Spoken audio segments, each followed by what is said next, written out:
you for watching the Sidewalk Report podcast.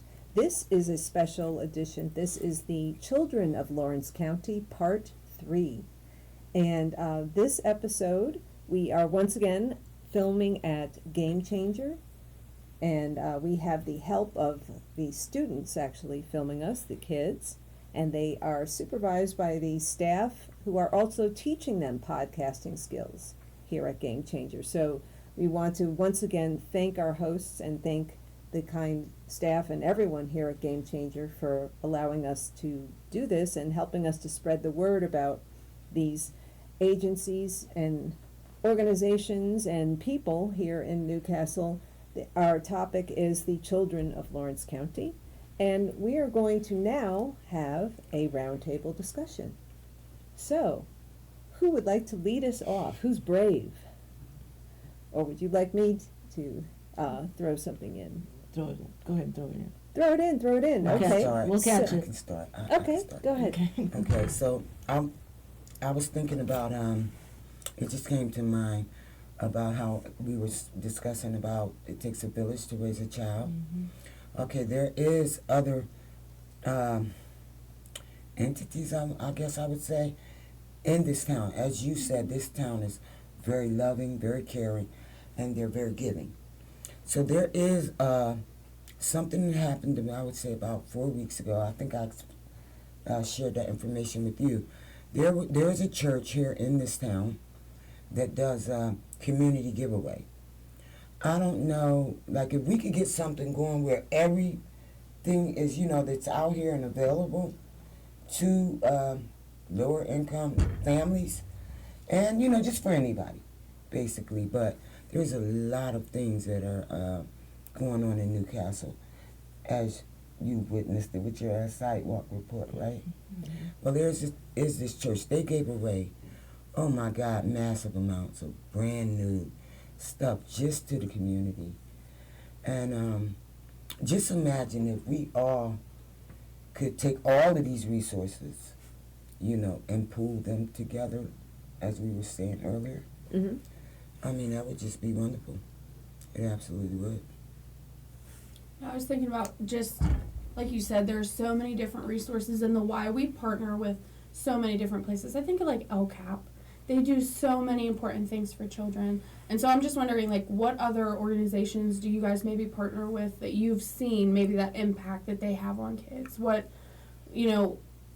obviously we might have some of the same ones, but maybe what are some that you've come? There's a couple that I know. A2J Ministries, they're on Long Avenue, and Walker House, they're on Moravia. Okay. And Walker House is amazing. Yeah, they are. They've been in business for a very long time. They're an after-school program as well, and I believe they're from after school till about 5:30. Oh, wow. A2J Ministries, they have their kids, their youth come on Thursdays, and they're headed by Michelle and John Mathis, and they also do. In the summertime, I believe they cook every second Tuesday of the month. Mm. So yeah, those two amazing organizations as well. There's a few more, but I'm just gonna Well, the one I table. was speaking of, did I cut you off? No. I didn't mean to. Not at all. The one I was speaking of is Ebenezer Church of God in Christ over on the south side. I've never seen anything like it, the massive outpouring to the community, the children, the young parents. I mean, people showed up in droves for the occasion. And they also offer dinners, I think it's bi-weekly, I'm not 100% sure. But they're always doing something to outreach to the community. And I just think that maybe we had 10 good people like that, 10 different organizations. There's moves that, we could make.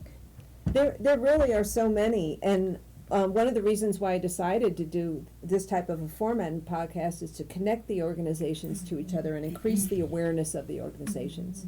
Because I was writing these Sidewalk reports that just sort of gave a snapshot on an organization. And if I went back 3 months later and wrote the same story, people would be like, well, I already read that. So I needed to find a way to bring it to people in a different format, but also a way where people could connect more with it. And Arise also, they do a lot, and Arise is having a big yard sale in early June. And what they're taking donations from the community, and they're gonna have that in Cascade Park for one full weekend. Wow. And that will benefit the children, as well as, Arise, for the most part, deals with, victims of violence. At any age, really, but they do have, housing, and they do have a substantial amount of children in their program. And I think I saw you were about to say something. Oh, probably. It could have been any number of things. I think for me, as I'm listening to this conversation, it really, to me, is all about relationships. I'm not from this community, but I've been here for a long time now, about 25 years as an adult. I didn't grow up here, but I grew up as an adult here, if that makes sense. I came here as a young adult, now I'm an old adult. Middle-aged adult. And so I think to me it's all about relationships. Like, there are so many good things happening, but do we all, what is the way to connect all of us so we all know about the good things? I know as soon as Game Changers opened up, I came for the first open house because my executive director at Cray knew you and knew of the work you were trying to do and was excited about he wanted me to see it, So I didn't know anything about what you were doing until Dante asked me if I knew you, and I said I don't know anything about that, but I would like to. So this is really cool that we've had this opportunity over this time to learn more about like what you do. So I feel like relationships are key, and like the only way to do that, it doesn't have to be podcast, but our conversations like this. It doesn't not that we want to have all our conversations live on the internet, but that we are all talking to each other, and we all serve. All the kids that I serve are so different from one another. If you met one of my kids, you met one of my kids. So, some of them I know could benefit. They have younger siblings, especially, that would love to have a teddy bear or listen to a story. You'd be surprised. There are 14-year-olds that. I'm not surprised. 18-year-olds that want Easter baskets and teddy bears. Yeah. So I just think that like it's really cool for people to just learn about each other and think about the families that they serve, and think about, because I'm already thinking like, who can I talk to? What families can I talk to that maybe live in your neck of the woods up there, like that they could come and access your services or your services, or the why. And I just feel like that's key. I don't know how to solve it, but that's kind of what I was thinking about. Like, that was trying to figure out a way that we can connect these resources and make them known to everybody. There's nobody that's not struggling in some way right now. I will say that too. There's a lot of focus when we talk about children. I was just sharing with Laura earlier, the term at risk gets on my nerves because we are all at risk. And if we're not now, we have been. So I feel like, we all could benefit from support at one time or another, or, some more than others, maybe some. That food giveaway you're speaking of, they didn't ask you for a proof of income. They didn't ask you because they know that even if you have the means, maybe right now you don't, and they have this resource. And so I really love that attitude. I like the attitude of like, we all need each other at some point. Yes. And so sometimes the people that you serve at one point are the people that are helping you, in the next phase of your life. Like you just never know. To me, it's all a community. It's not a recipient of service and a server. It's we. Right. So I guess that's what's important to me, and I don't know quite how to get it out there. This is a good start. This is a start. I have more objectives in the future. Yeah. And but it's all on the same page. It's the connecting the people to each other. And everything the Sidewalk Report does is always positive and no politics. We just want to connect the people to each other, the people who want to help to the places that need help. And, that's really my mission.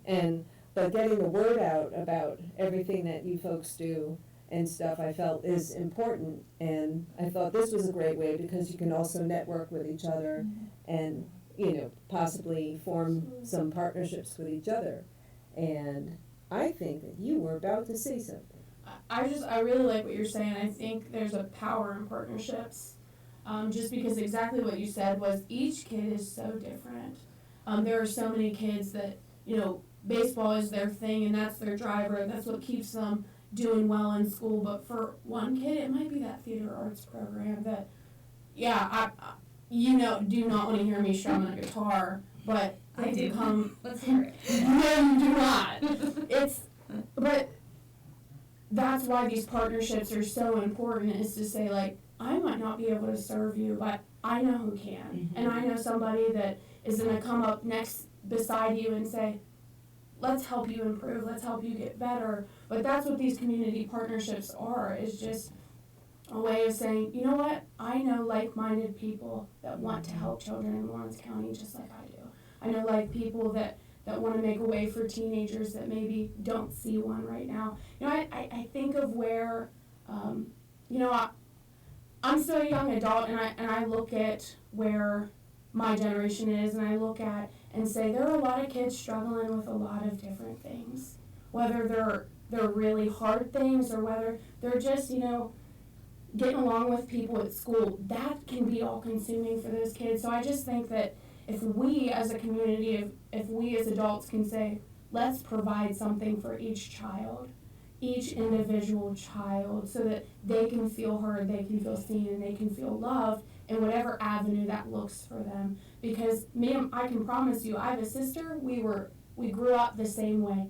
She is artsy and she is fantastic at that. Ask me to draw a stick figure, it's terrible and crooked.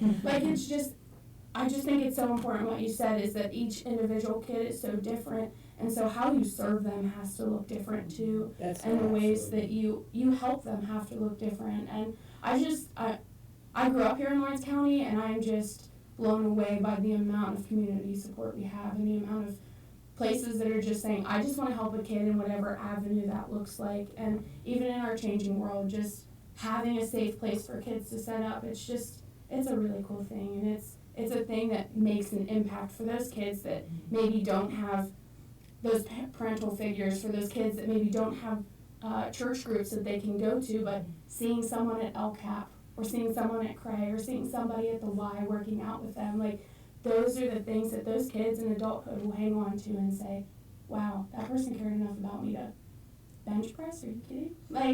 Just those small things, and those are the things that really make a difference. So it's just really cool to see I know there's a couple of us in here, but just to see each of our organizations, the things in the hearts that they have for kids and teenagers, it's just really cool to see.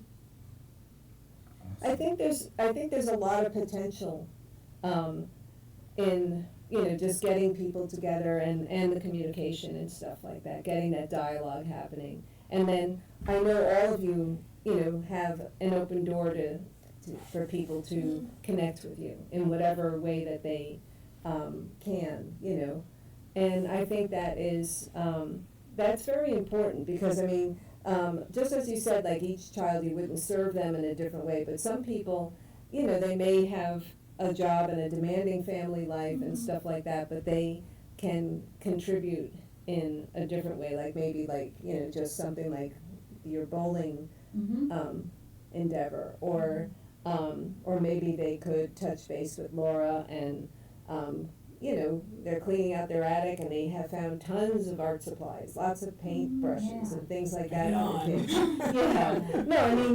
There's always some way that we can all connect with each other, and I know that, like I said, during COVID, those skills kind of got eroded because, we had to.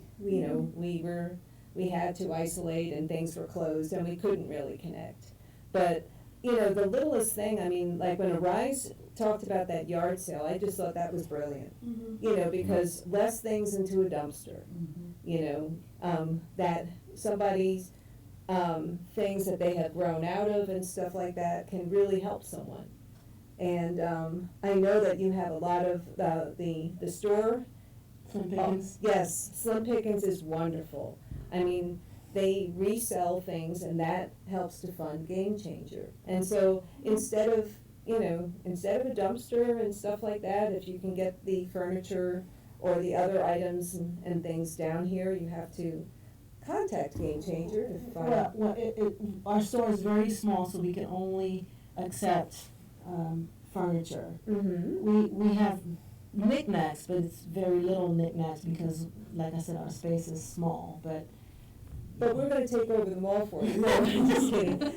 But I mean, it's a wonderful concept. I mean, we're not wasting, we're not throwing away, we're donating. I got it from them, actually. I got it from the idea from Cray because of what's the coffee house there? Oh, the Confluence. The Confluence, because the Confluence supports Cray, am I correct? Yes. Okay. Yes. Yeah. Yeah. So while we're talking about that, the Confluence actually has changed over since it started. It began as a coffee shop. I mean, it still is a coffee shop, but unfortunately, with COVID and some businesses closing downtown, the downtown traffic isn't as much. So the Confluence is not open for daily operation anymore. So they tried to hang on as long as they could, but they are still doing. We have a chef there that's phenomenal. So we do special events. I think she's like booking up for graduation parties. Like she's getting booked. Nice. So the proceeds from those do go to support after the expenses are paid. They go to support programs like mine that don't receive state or federal funds. So, but yeah, that was the vision is the same. Yeah, The vision yeah. is for a space in the center of everything that's positive and community oriented, where people can go to gather. And I was thinking about having, like you said, the Confluence supports Cray.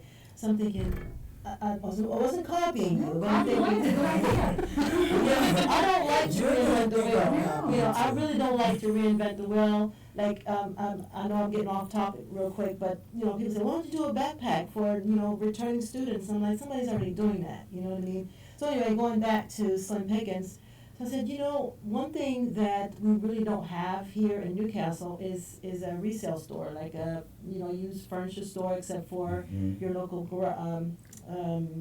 thrift store and things like that. So I said, well, this happened towards COVID, because when I was, during COVID, I was looking for stuff. I mean, I was begging, I was asking for rock bottom, that furniture out there. Somebody actually gave it to me, I had to go get it. Mostly everything you see was acquired during COVID. And it's amazing how much furniture people want to give away, or just, have a rock bottom price. It's okay, so how about if I'm just going to create Slim Pickens and change the name, SLIMPIKINS, and just sell furniture, and that will sustain, Game Changer. It took about a year to get it up and running, but basically that's what it's designed for, is to, so if you want to donate some furniture to Slim Pickens, you can, and just call me or leave a comment, and we'll make arrangements. But anyway, I stole it from Craig. And it's not stolen. I borrowed it? We borrowed that concept from another brainstorm. So This it's a name for it. It's called social enterprise. I like that. That's the name for it. I So like that. yeah, I come up with it on my. You know something new every day. Yeah. Because I never knew the Confluence was a part of Cray. Yeah. So that's very, very Yeah. interesting to know. Yeah. Also, I don't think it's borrowing. I just think it's, adding on and putting your own twist to it. Yeah. Because I was already thinking about starting a yard sale for teddy bears. Mm-hmm. I was going to use it because I have the On Deck store as well. Mm-hmm. And the On Deck store is what I need to use to fund the other things that I'm trying to do for the community, for the children. So I'm just glad to be a part of this right now, because I'm learning a lot here. But yeah, I think that's a wonderful idea. And if you need to donate anything besides furniture, yeah, we're at Teddy Cares or On Deck. Gently used, people. So, looks like you had a thought. Yeah, I was thinking of something was, we have daycare students at the Y, and they always brighten up my day, and they're always, Miss Kayla, Miss Kayla. So I'm just kind of wondering, what is the most positive interaction, or what's the first thing that you can think of that it's like, oh wow, that made my day impacting a kid. Sometimes, quite honestly, it's just a smile, a warm atmosphere. Sometimes that's all it takes. You know, that's what I was thinking when I created this place. You have kids that come from not so great environments, you know, homes for whatever reason, and then when they come here, I want to stimulate their senses. You know, I want to play some nice, warm music, and, you know, stimulate their eyes like, oh wow, this is nice in here, and smell, you know, it has to smell good too, you know, because if it stinks in here, they're not going to want to stay. You know, no matter how good it looks, it's like, oh, it stinks in here, they want to walk right at the door. So I try to stimulate the senses, you know. Cool. So anyway, that's what I say. Well, I think that sometimes the listening ear is a lot. That does a lot too, because you know, you never know what these children are going through. They come from every walk of life, in my humble opinion. You know, we're not trying to exclude any children at all, right? You know, but you never know. Okay, for instance, when I walk past people, I make this habit of trying to say something nice to them, because you never know what they're going through. I might say, ooh, your eyes are like ocean blue, they're beautiful. You know, or, hey, you have a beautiful smile. Because you never know what a person is going through. And the same goes with our children. Yeah. You know, we never know what they're going through, what they're dealing with at home, who they're carrying, you know, what loads they're carrying. You know, I just think that sometimes, and this is hard for me because I'm a talker, okay, just being quiet and allowing them that space. Like you said, you create the atmosphere for them. But sometimes once they get comfortable in the atmosphere, they just need you just to listen. You know, I felt that a lot with my children. Sometimes And I have a don't lot of children. I think too, what programs like what we all do, we're all trying to prevent like bad things from happening, you know, and we don't have a crystal ball. Like I sometimes wish so hard. We always know, you open the newspaper and you can see what went wrong, right, in a program like any of ours. You can see how it didn't help this child or it didn't help this family because something bad still happened, you know, but we have no idea, you know, people whose lives we've touched or saved, people, you know, they have no idea how they've impacted us, you know, and I just wish sometimes that you could, you know, if you're, like for me, I just want to know that my influence on somebody was positive. You know, none of us are going to change a child. A child is going to change a child. They're going to take the initiative. They're going to take the steps. But we can give them tools, but we don't know. So I always try to think of like, I have no idea, especially on days that are hard, where like, you know, a child you care about or an adult that you knew as a child you care about. I hate when I see one of my old kids' names in the newspaper for something that is not a high honor roll situation. You know, because I think like, I remember that little spot, I remember that, you know, and it's so hard and it's so easy to get caught up in that. And I think that it's important to remember the other side too. And you were talking about like ways that like they brighten your day, and all I could think of, I couldn't think of something, and it bothered me that I couldn't think of it. But I think I've been doing this for so long that I've seen like I knew the parents, I knew like the grandparents sometimes even, and I watch and I see like the positive changes that might not look like big changes, but are huge changes. You know, like I'm talking about like first generation going to college and or going to the military or even having a job. You know what I mean, outside the home. Those are huge. And with each generation, when you see it improve, like you just know that like you were a part of that. And your organization was a part of that. Like for me, my mentors were a part of that, and that's like a big deal. Well, I think one thing that all of you have in common is that you're all sort of in the prevention business. And and you're all, you know, you're teaching people healthy pathways and healthy ways of coping. You know, the arts for me was always my safety net. That was, you know, that's how I coped with everything. I didn't reach for anything else. I reached for a paintbrush. I reached for something else. And I know at the Y, the kids reach for a basketball. Yes. And you know, all of you are impacting these kids and teaching them, you know, different outlets. But for a lot of us in the having like these little second things. I mean, sometimes they can also turn into like a little second spare job. Yeah. I mean, that, some of the kids make these wonderful little bracelets and stuff. Oh, yeah. And then I've been at covering these art and crafts fairs, and you'll see an entrepreneur who's 9 Yeah. behind the table. Yeah. What is that? Yeah. But I think you're giving them life skills, you're giving them coping tools, you're giving them, and then mentorship, because someone is showing them how to do that painting, and someone is showing them how to play that basketball, or someone, maybe Mary will even show them how to do some rhyming for poems, but she'll definitely read to them. I know that for sure. And at Cray, I know you guys do all different styles of mentoring and stuff, but it's the prevention business. It's the, keeping everyone whole and giving them outlets and things to do. And relationships. Yes. I Healthy ones. have to share something real quick. I'm sorry it came to my head, but I worked at YDC for a little while, and I remember this one particular day. It was just a horrible day. I mean, I went in there at 7 o'clock in the morning, and I had to stay because the Steelers were playing, and nobody likes to work when the Steelers are playing. So I had to stay another shift, and let me tell you, I was called every kind of name that day that you could think of by these kids, And when I left out of there at 11 o'clock at night, I was ready to go home, but I didn't go home for other reasons. But I didn't go home, so I ended up at Walmart. Oh. Walmart was the only thing that was open at 11 o'clock at night. So I get there at 11:15, I'm walking around, and I had my head down, and I walked towards the counter, and I was counting, getting my money and stuff. Then I heard, "How you doing, miss?"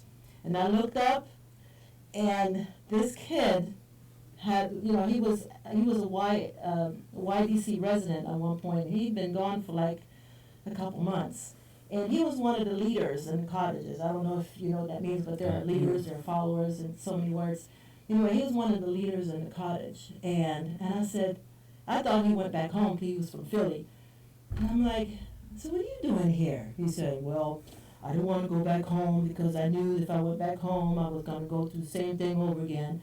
So I said, what are you doing? He's going to college and he's working. Absolutely. So I was like, sometimes it just takes that one time, that one kid, and then the following day I was good again. Yeah. It was like that day never happened. Yeah. But I'm telling you, that was a rough day for me. But that kid just made everything okay. Yeah. It only takes one, Mhm. just that one to keep going. I just wanted to share that.